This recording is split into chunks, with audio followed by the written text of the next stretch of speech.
Paz do Senhor, meus irmãos. Eu até demorei a entender. Quando ele falou, a Sara tirou umas tripas. Eu falei, tirei tripa?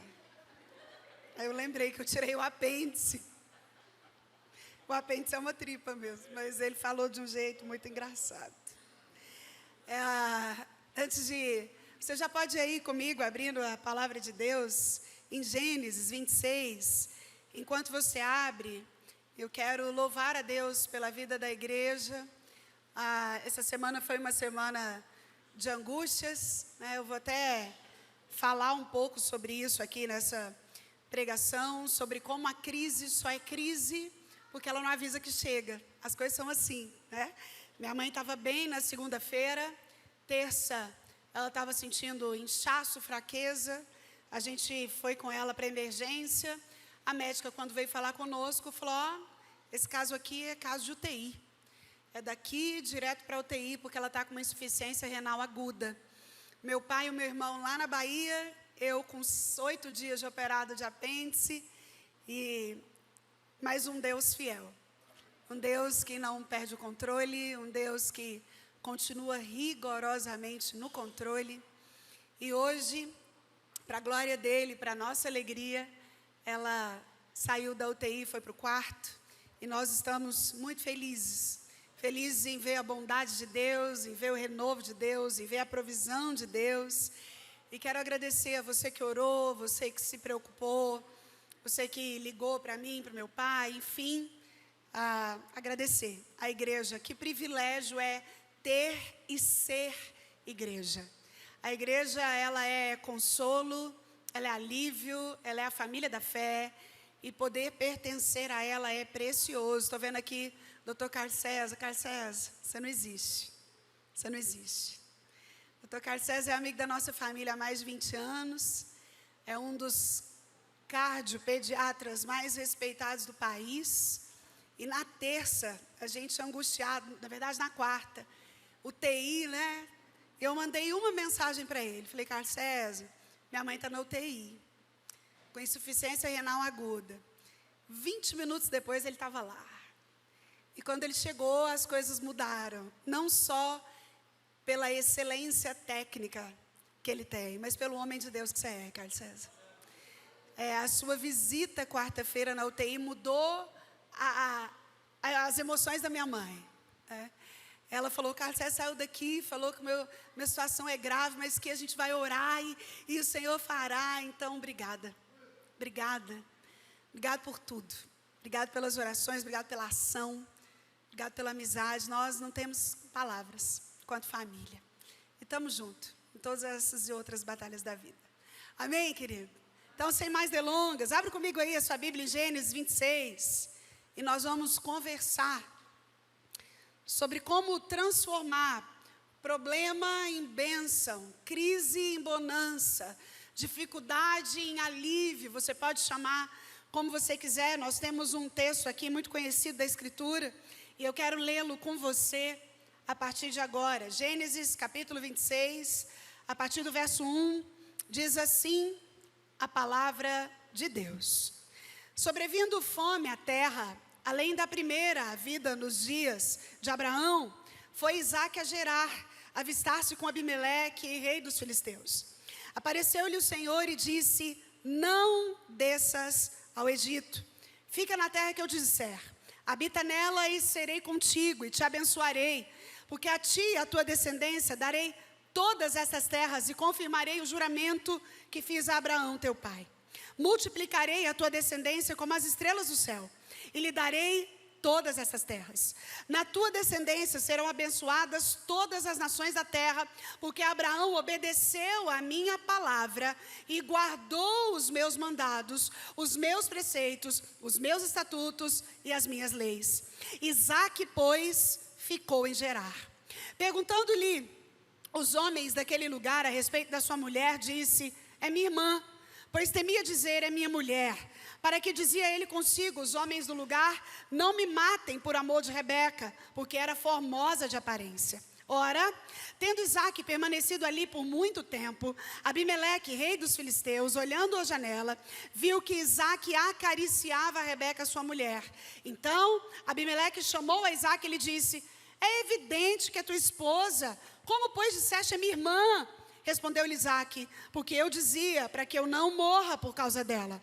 Disse-lhe Abimeleque, que é isso que nos fizeste? Facilmente algum do povo teria abusado da tua mulher e tu atraído sobre nós grave delito.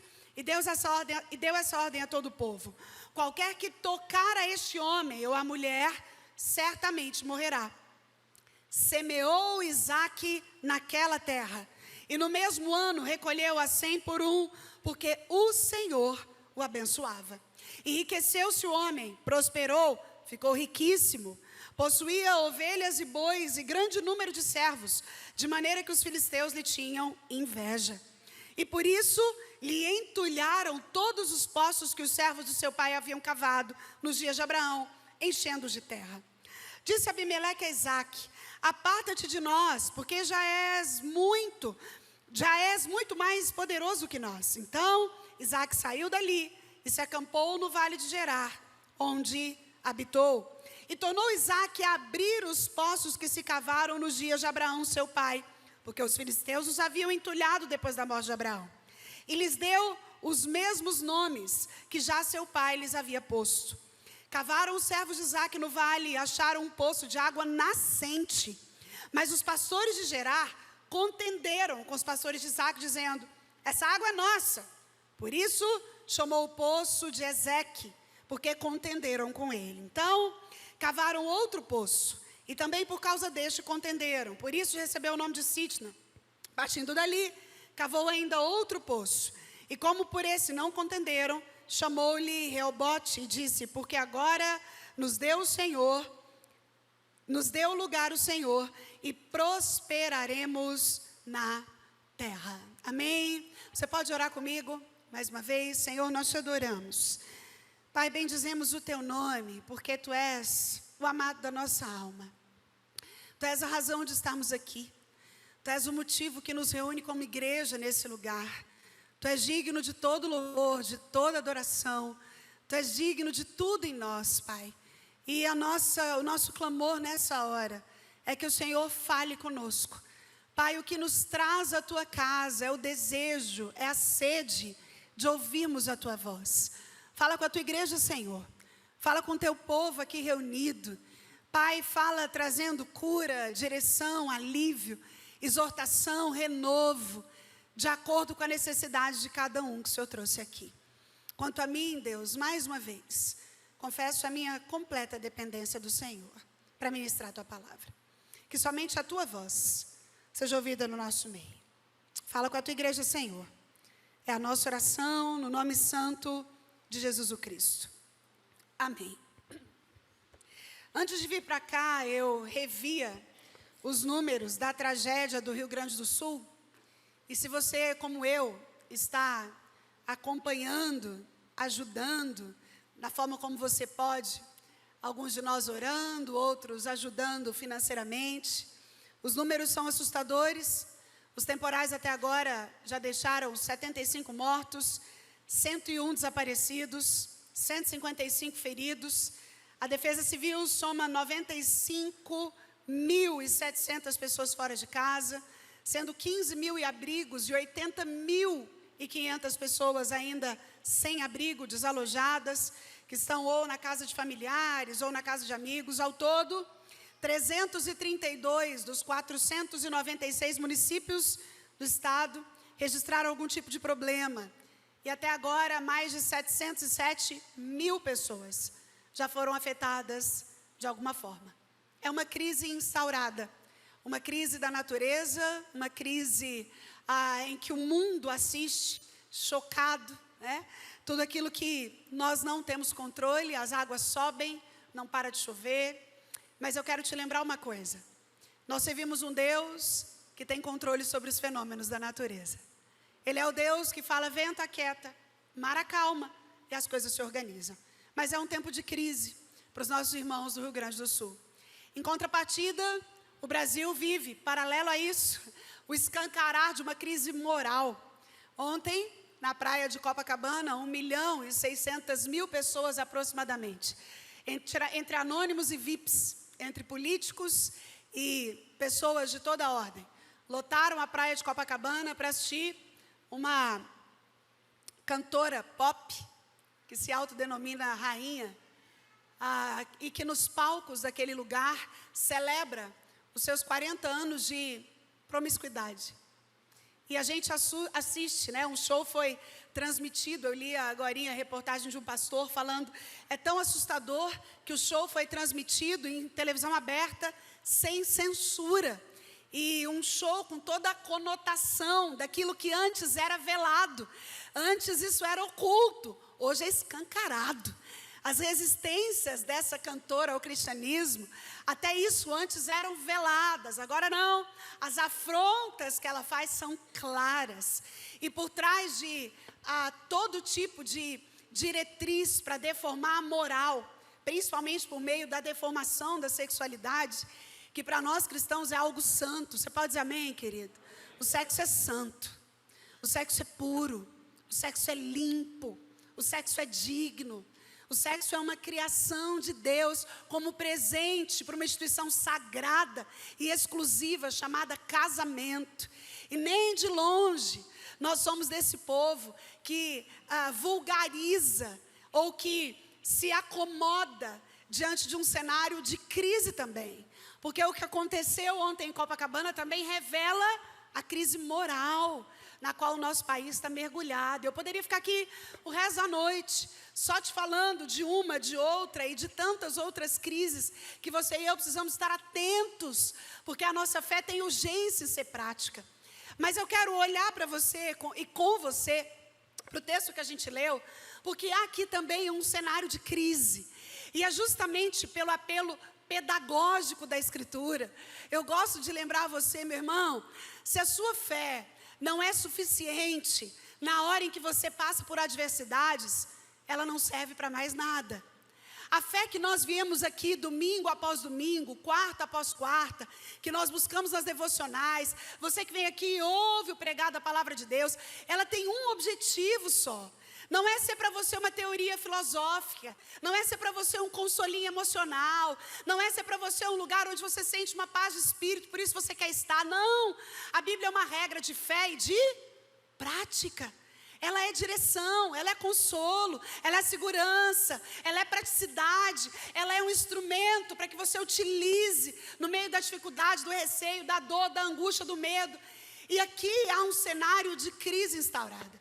O texto começa falando de crise. E olha aí que tipo de crise: sobrevindo fome à terra. Você há de concordar comigo que fome é uma necessidade primária. Quando nós estamos vendo as crises do Rio Grande do Sul, a gente doa e as pessoas chegam lá com tantas coisas, mas a gente primeiro pensa em alimento e remédio, porque sem comida, tem um ditado que fala que saco vazio não para em pé. Isso é uma realidade. E aqui o texto aborda uma realidade de crise basal, era uma crise de base. O povo estava com fome. Isaac era um homem de Deus, mas ele também tinha noção do seu papel como marido. Ei, você marido, entenda isso. Existem 2 P's que são ordenança bíblica para você enquanto função dentro da conjugalidade: provisão e proteção. O marido que não provê e não protege, ele está fora da funcionalidade bíblica para o homem dentro da família. Isaac era esse homem que provia e protegia.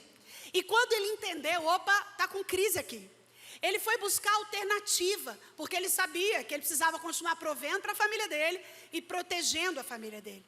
E o texto vai contar que ele foi descer para o Egito. O Egito era uma terra de muita bonança, de muita riqueza.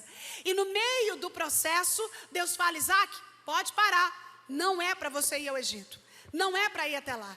Deus dá uma ordem, Isaac obedece a ordem e Deus o prospera na terra em que Deus o mandou ficar. Eu fiz um resumão de tudo que a gente leu, porque eu quero a partir de agora tirar com você aqui rápidas 5 lições muito práticas desse texto, de como é que a gente transforma um tempo de dor em um tempo de alegria, um tempo de crise em um tempo de bonança, um tempo de tempestade em um tempo de calmaria, um tempo de angústia em tempo de vitória. Nós temos aqui direções práticas para isso. Para isso eu quero te pedir para manter sua Bíblia aberta, para ir conferindo comigo o que, em primeiro lugar, se você quer viver essa transformação na sua vida, a gente precisa fazer a primeira coisa, que foi o que Isaac fez. Na crise, querido, siga a orientação de Deus ao invés de fugir. Eu não vou ler de novo, mas do versículo 1 ao versículo 6, a gente encontra Deus dando direções para Isaac. Olha aqui no verso de número 2, somente, olha o verso 2.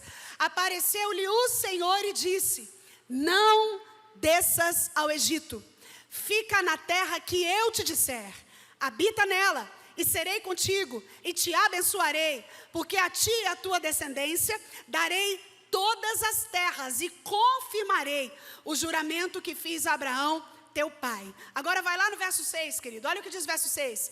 Isaac, pois, ficou em Gerar. Sabe o que eu quero que você entenda aqui comigo?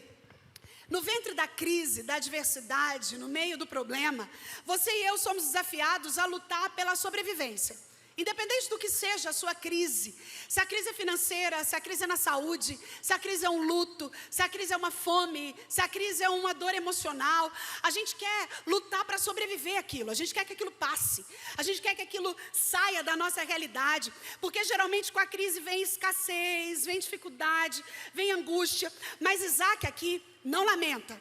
Ele não fica parado lamentando, ele sai, ele se move, ele se movimenta, e é isso que faz com que você e eu entendamos como ele foi obedecendo a voz de Deus. Sabe por quê? Porque na crise você e eu somos chamados para buscar atalhos. E atalhos, querido, o grande problema do atalho é que ele é sedutor. É muito melhor você ouvir assim, ó, faça um curso de 3 meses e vire especialista, do que você dizer, fique 5 anos sentado na cadeira de uma universidade. Dá muito mais prazer você olhar para um livro e falar 10 formas de enriquecer rápido, do que entender que para enriquecer você tem que trabalhar muito e trabalhar bem.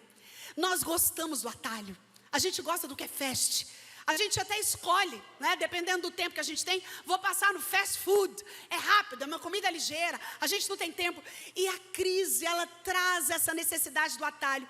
Foi tentador para Isaac descer para o Egito, porque o Egito era lugar de riqueza fácil e o Egito era lugar de fartura. Ou seja, era lugar onde se escapava, era lugar onde se ia, era uma solução rápida, era um caminho sem dor. Mas Deus, no versículo 2 fala, não desças ao Egito. Deus dá uma ordem para Isaac. E aí, querido, entenda algo em nome de Jesus. Dos maiores desafios que nós temos com a geração de cristãos contemporâneos é de obediência. É assustadora a incapacidade que nós temos de obedecer a ordens simples. A gente tem dificuldade com simples. Eu não estou falando da voz de Deus, não. Você vai no lugar fala assim, ó, não, a gente vê isso no CID, né? No CID a gente precisa de algumas obediências. E aí a gente fala para o camarada, você não pode, eu não estou falando do CID, mas em qualquer outro lugar, não fique descalço aqui. Você fala, mas eu gosto de ficar descalço, por que eu não posso? Você está lá vendo um negócio que fala, não coma aqui dentro. Ah, mas por que eu não posso comer aqui dentro? Ah, não, a gente tem dificuldade, a gente quer entender tudo, a gente quer colocar a nossa opinião, a gente quer voltar atrás, a gente quer entender e escute na autoridade do nome de Jesus.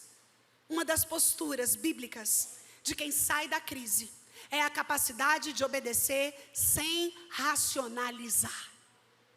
A gente não encontra Isaac aqui falando, Deus, então me explica por que eu não posso ir para o Egito. Senhor, então me explica por que lá tem comida.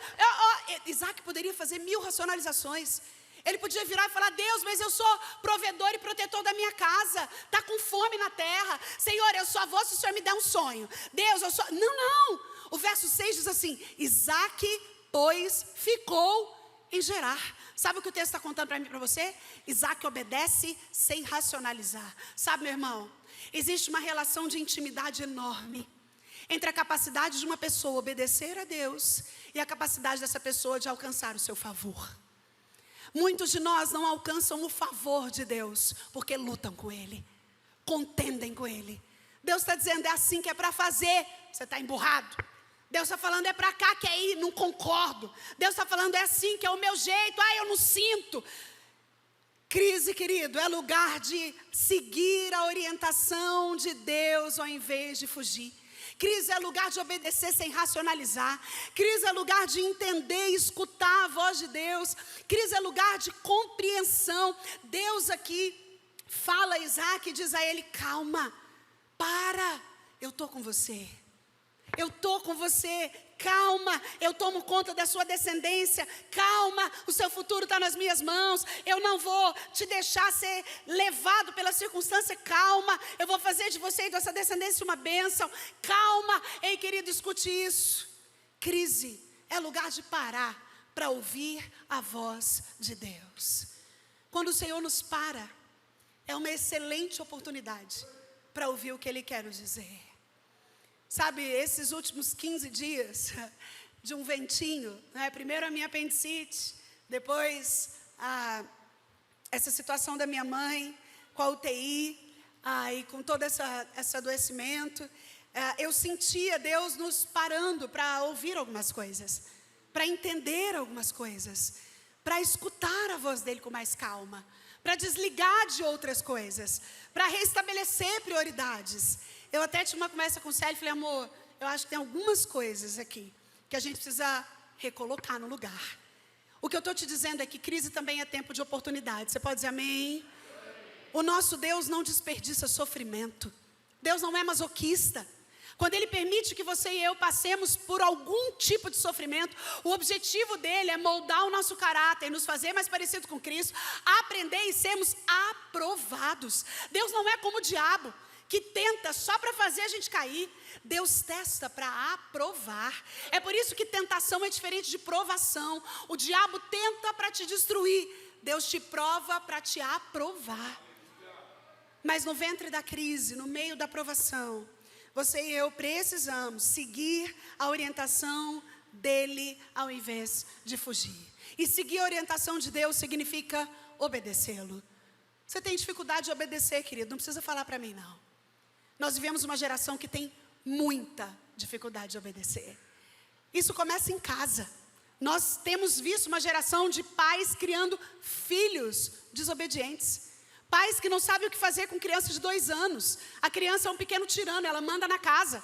Ela que organiza, o controle é dela, a televisão é dela, dorme a hora que quer, faz a hora que quer. E nós não temos, porque existem 2 tipos de autoridade. Tem uma autoridade que é autoridade reconhecida, eu reconheço ela onde ela está. E quem não tem autoridade reconhecida, vai precisar buscar a autoridade imposta. É simples o raciocínio. Se você está na rua, meu irmão, e tem um policial ali, ele é uma autoridade reconhecida. Eu vi um homem fardado, ele é uma autoridade. Tem gente que fala: ai, você não sabe com quem você está falando. Aí a polícia tem que usar da autoridade imposta. Então eu sei que vai saber agora com quem você está falando. Espera aí, meu irmão, vou ter que te ensinar.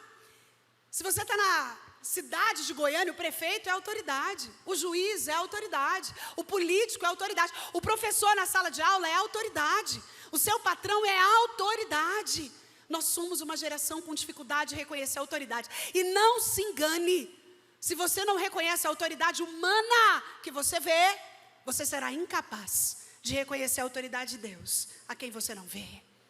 Quem não é capaz de obedecer a ordem simples, não consegue obedecer a ordem complexa. Deus chama Isaac e fala: fica! E o verso 6, Isaac fala: Isaac ficou. Ei, querido, você tem obedecido a Deus?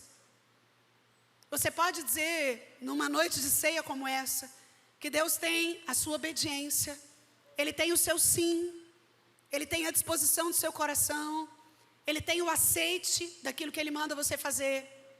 Segunda coisa que eu aprendo com Isaac, que eu quero deixar para você nessa noite, é que no meio da crise, além de ouvir a voz de Deus ao invés de fugir, nós precisamos investir na família ao invés de mentir. Você pode dizer isso comigo? Eu preciso investir na minha família. Eu não vou ler tudo, mas do verso 7 ao 11, você que está anotando, do verso 7 ao 11, a Bíblia diz que Rebeca, a esposa de Isaac, era uma mulher belíssima. Ela foi a segunda mulher mais bonita da história do judaísmo. Ela só perdeu para Sara. Foi depois Rebeca e depois Esther. Então a gente está falando de uma mulher muito bonita, a mulher de Isaac. E o texto a partir do verso 7, olha só o verso 7 comigo, ó. Perguntando-lhe os homens daquele lugar, sintoniza na história, meu irmão. Isaac chega numa terra nova, ele chega em Gerar. E ele está ali porque Deus manda ele permanecer ali. Os homens daquele lugar falaram: Isaac, o quem que é essa mulher bonita que está com você? Olha aí o que ele fala, meu irmão. Perguntando-lhe os homens daquele lugar a respeito da sua mulher, olha o que ele diz: é minha irmã, pois temia dizer, é minha mulher, porque dizia ele consigo, os homens do lugar podem me matar por amor de Rebeca, porque era formosa de aparência. Eu não tenho tempo para desdobrar para você onde é que isso chegou, mas deixa eu te falar uma coisa. Primeira coisa que eu acho lindo na Bíblia é como ela é rica em nos mostrar que até mesmo os grandes homens de Deus tinham os pés de barro. Isaac era um santo homem de Deus, mas aqui ele mente para salvar a sua pele, e ele coloca a mulher numa encrenca absurda. Sabe o que ele mostra? Uma coisa que o casamento não suporta. Você que é casado, escute isso. Casamento não suporta egoísmo, e casamento não suporta mentira. Quando Isaac mente, ele está falando, eu amo mais a minha carne do que eu amo você. Tá maluca? Vai que eu falo que você é minha mulher, os homens me matam. Não, vou falar que você é minha irmã, te coloco numa encrenca, mas fico salvo. Estou medo.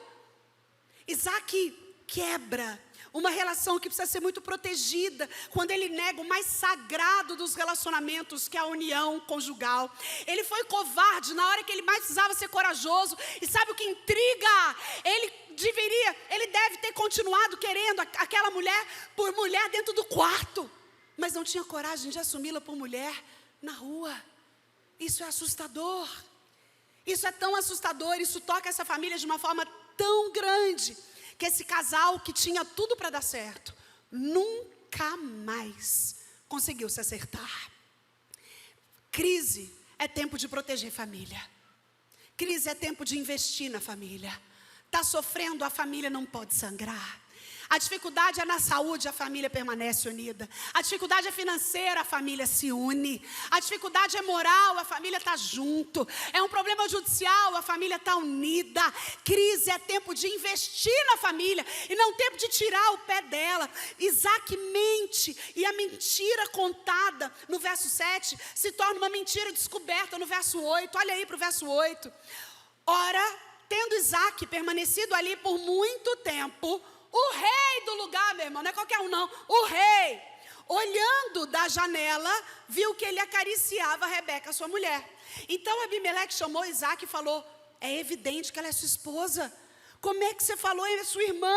Isaac falou, para que eu não morra por causa dela. Olha o que o rei falou. O rei ficou tão chocado que ele falou, o que é isso que nos fizeste?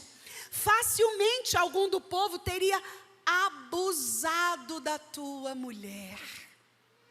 Isaac coloca a mulher dele na vitrine dos desejos.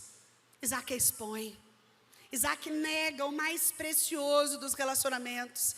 As carícias da intimidade eram uma contradição da negação do compromisso em público. E Isaac comete 3 pecados graves contra a esposa, contra a família: a mentira, o egoísmo e o medo. Oh, querido, tempo de crise é tempo de proteger a família e não de expô-la. Esse problema termina tão mal, deixa eu resumir muito rápido o que acontece. Isaac e Rebeca nunca mais recuperam o diálogo. Nós não vemos na narrativa do texto, toda até o final, um pedido de perdão de Isaac. A gente não vê Isaac reparando as coisas. Depois disso, Rebeca engravida de gêmeos. Eles continuam divididos, porque Isaac preferia Esaú, Rebeca preferia o outro filho, e eles se tornam divididos até o final. E essa família termina quando Rebeca morre, com esse casal ainda sem conversar, porque quando os filhos deles eram adultos, Rebeca escutava as conversas do marido atrás da porta. Sabe o que eu estou te contando? Que quando o egoísmo, a mentira e o medo entram numa família, nós temos um problema que, se não resolvido, perdura. Ei, querido, tempo de dificuldade é tempo de proteger família. Como anda a sua família? Como anda o seu casamento? Como anda essa que é a célula máter da sociedade? O porto seguro para se estar. Tempo de dificuldade é tempo de proteger família. Eu te disse em primeiro lugar que tempo de crise é tempo de seguir a orientação de Deus ao invés de fugir. É tempo de investir no relacionamento familiar ao invés de mentir. Mas eu aprendo uma terceira coisa que eu quero deixar para você, é que tempo de crise é tempo de vencer o pessimismo e fazer investimento ao invés de lamentar. Olha comigo o verso 12 aí. Semeou Isaac naquela terra, e no mesmo ano recolheu 100 por 1, porque o Senhor o abençoava. Enriqueceu-se o homem, prosperou, ficou riquíssimo, possuía ovelhas e bois e grande número de servos, de maneira que os filisteus lhe tinham inveja. Eu não sei se você entendeu o que estava acontecendo aqui. Isaac chega numa terra deserto. Gerar era um lugar deserto. Tanto que ele nem no pior pesadelo pensou em ficar lá. Gerar era só uma passagem para ele descer para o Egito. Deus fala, fica aqui, porque é aqui que eu vou te abençoar. E o verso 12 diz que Deus fez Isaac prosperar naquele lugar. Deus o abençoou, ele enriqueceu. Mas sabe o que eu quero que você entenda? Não deve ter sido simples vencer o prognóstico pessimista. Sabe por quê? Porque, como eu te disse, Gerar era deserto. Certamente a voz do povo era assim, ó, aqui é deserto, aqui não chove, a terra é seca, aqui não tem água, não vai dar certo, um monte de gente já tentou e já fracassou aqui, não tem jeito, a gente não vai sair dessa crise. Mas Isaac se recusa a aceitar o decreto de fracasso. Isaac se recusa a ser parado pelo pessimismo. Isaac se recusa a ser parado por aquilo que as pessoas falam, pelo disse-me-disse do outro. Tem um ditado que fala que a voz do povo é a voz de Deus. Esse ditado não tem nada de bíblico, porque geralmente, via de regra, a voz do povo é o avesso da voz de Deus, porque Deus não nos chama para sermos populares, querido. Deus nos chama para sermos fiéis. Você entende essa diferença? A popularidade não tem muito a ver com aquilo que Deus quer. A popularidade geralmente tem a ver com o nosso gosto, com o nosso prazer. Via de regra, aquilo que Deus quer é restrito, gera estranheza. A Bíblia diz que o evangelho da cruz é loucura. Mas é por isso que quando você vem para Jesus, a primeira coisa que Ele muda em você é os seus olhos. Você pode dizer amém? Porque se os seus olhos continuam iguais, a sua forma de olhar para a vida, para a realidade, para o problema, para a dificuldade continua igual. Mas a Bíblia diz que Deus muda a sua forma de olhar. Antes, Ayatová. Agora, Ayahaá, do hebraico. Antes, nós tínhamos olhos mesquinhos. Agora, nós temos olhos misericordiosos. Deus muda a nossa forma de olhar para a vida. Ele troca a lente dos nossos óculos. E sabe o que eu quero que você entenda? Tempo de crise é tempo de vencer pessimismo. Isso não é simples. Se você já esteve na crise, você sabe como isso é um desafio. Quando a crise chega, a gente pensa no pior. A gente pensa no pior, e tal coisa, e tal lugar, e a gente vai sendo tomado pelo pessimismo. Já pensou se Davi pensasse isso diante de Golias? O texto diz que Golias ficou 40 dias ali tentando o exército de Saul, e ninguém se levantava. Já pensou se Davi olha e fala, ai, ninguém levantou, eu também não vou não. Eu também não consigo vencer esse gigante. Mas, querido, tempo de crise é tempo de vencer o prognóstico pessimista. É tempo de arregaçar as mangas e é tempo de ação. Crise não é tempo de sentar no sofá e ficar esperando. Crise não é tempo para ficar lá só clamando pelo milagre. Você que frequenta a Deilar já me viu dizer que a fé verdadeira é uma fé que está sempre conectada, ajustada, casada com a ação.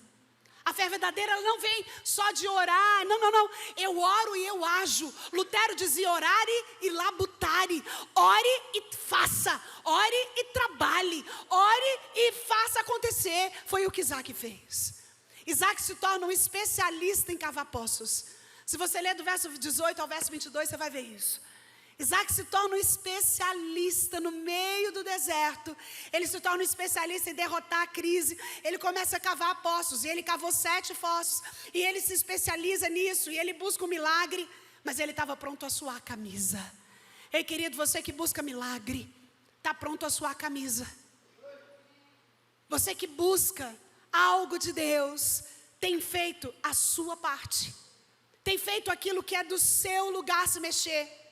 Sabe, Isaac começa a prosperar quando todo mundo estava reclamando de crise e de fome.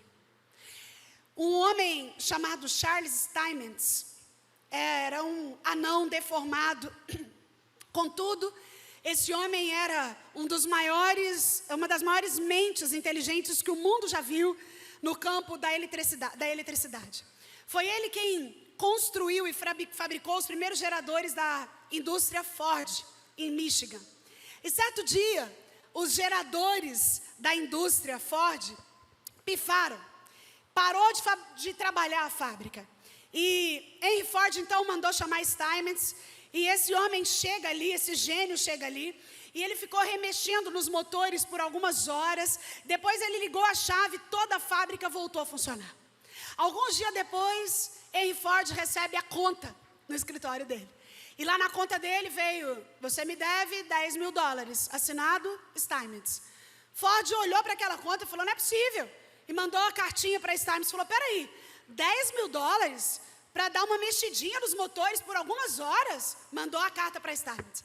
Steinmetz, quando recebe a carta de volta, fala: peraí que agora eu vou ser específico. Valor da mexidinha dos motores, $100. Valor do conhecimento para saber onde mexer, $9.900. Ford pagou a conta. Sabe o que eu quero te dizer? Ninguém discute com o especialista. Ninguém recua para pagar uma conta com alguém que sabe o que está fazendo. Ei, querido, Deus quer te fazer especialista de algo. Para que isso é bom? Deus quer fazer que você desenvolva a sua habilidade. Tempo de crise é tempo de desenvolver a habilidade. É tempo de tirar o prognóstico. Ai, não dá conta, para mim não dá, para mim não deu, eu não consigo, você não sabe a minha história, você não sabe de onde eu venho, para mim é difícil. Chega! Tempo de crise é tempo de vencer pessimismo e fazer investimento onde Deus te chamou para agir.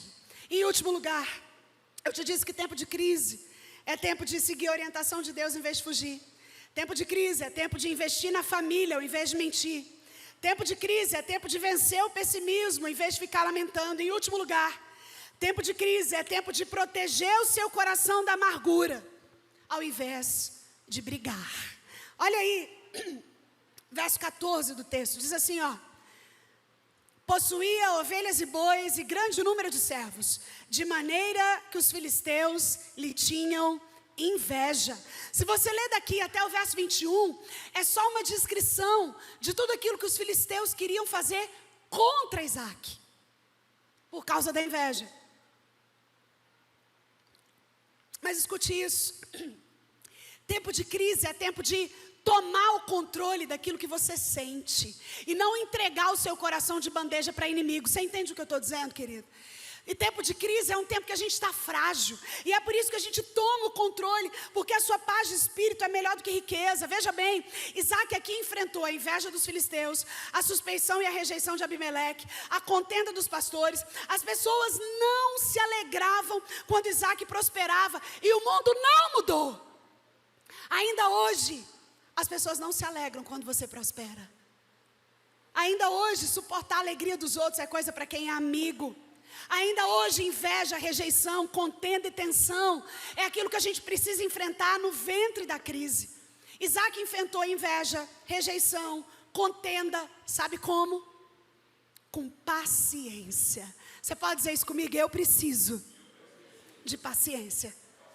Tem gente que acha lindo falar que não tem, né? A gente vive uma geração em que as pessoas acham bonito falar: eu na fila da paciência, não. Eu não tenho paciência não. Com isso eu não tenho paciência. Pois a Bíblia é um livro que nos ensina a buscar paciência. Isaac não ficou expondo as emoções dele. Ele era temente a Deus, e quando você teme a Deus, acredite no que eu vou te dizer em nome de Jesus. Quando você teme a Deus, Ele reconcilia você com os seus inimigos. Quando você teme a Deus, Ele organiza as coisas. Abimeleque expulsa Isaac, mas agora Abimeleque o procura, pede perdão, chama ele de volta e fala: quem é o seu Deus? Oh, querido, tempo de crise é tempo de proteger o coração. A história de Isaac nos ensina lições muito preciosas, mas se eu pudesse resumi-las em uma só, eu te diria que há uma profunda ligação entre a promessa de Deus e a oração respondida e a vida de santidade. Isaac era um homem de Deus. Por mais que você fale, mas pastor, ele mentiu. Ele mente, mas ele conserta. Ele mente, ele se arrepende. Ele mente, mas não quebra princípio com Deus. Ele mente, mas não negocia o inegociável. Sabe o que eu quero que você entenda, querido? Para que você e eu saiamos da crise que chega até nós, nós precisamos daquilo que é inegociável: santidade. Isaac era um homem de Deus, mas ele não era só um homem próspero. Ele também era um homem piedoso. Se você ler os versos 24 e 25, você vai ver que Isaac mistura liturgia e trabalho. Ele levanta altar no trabalho. Ele levava Deus para o trabalho e ele trazia o trabalho para Deus. O que eu quero que você entenda é que na vida de quem sai da crise, tudo na sua história é um ato litúrgico. A sua vida fora daqui precisa ser uma vida de santidade. O seu trabalho precisa ser um ambiente de santidade. As suas roupas precisam revelar santidade. O seu vocabulário precisa revelar santidade. O seu grupo de amigos precisa revelar santidade. Os perfis que você frequenta e comenta precisam revelar santidade. A mentalizada da sua mente, aquilo que passa no seu pensamento, precisa revelar santidade. Onde os seus pés pisam, precisa se revelar santidade. Senão, é só liturgia. Senão, é só teoria. E é por isso que alguns de nós ficam anos e anos e anos na crise. Porque não santifica a vida. Porque não santifica o discurso. Porque não santifica as prioridades.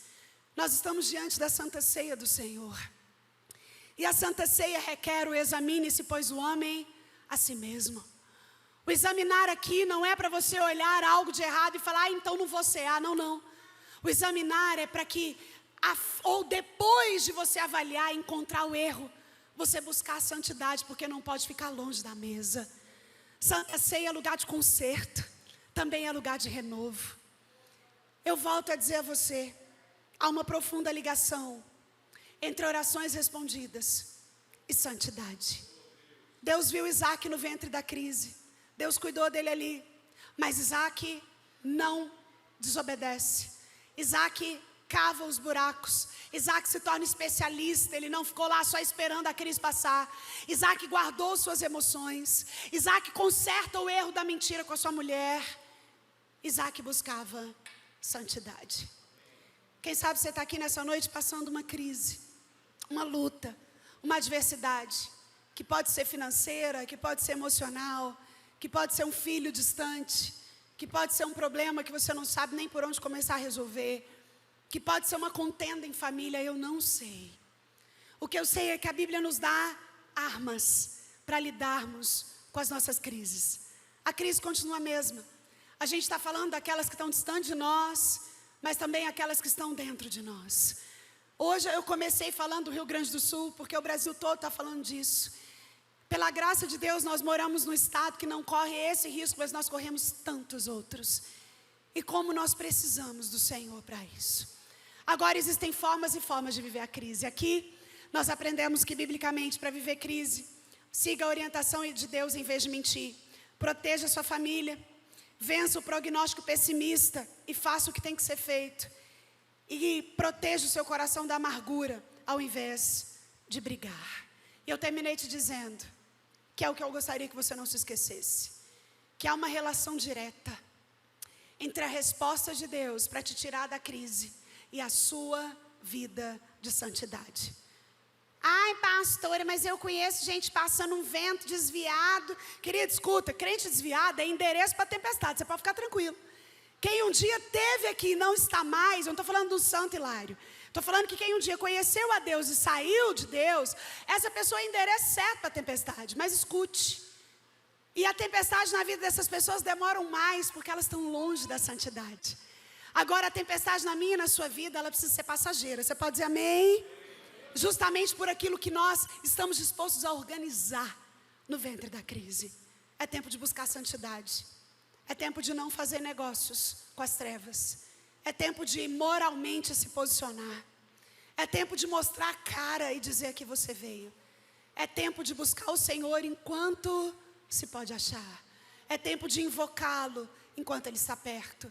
Então, Ele agirá em seu favor.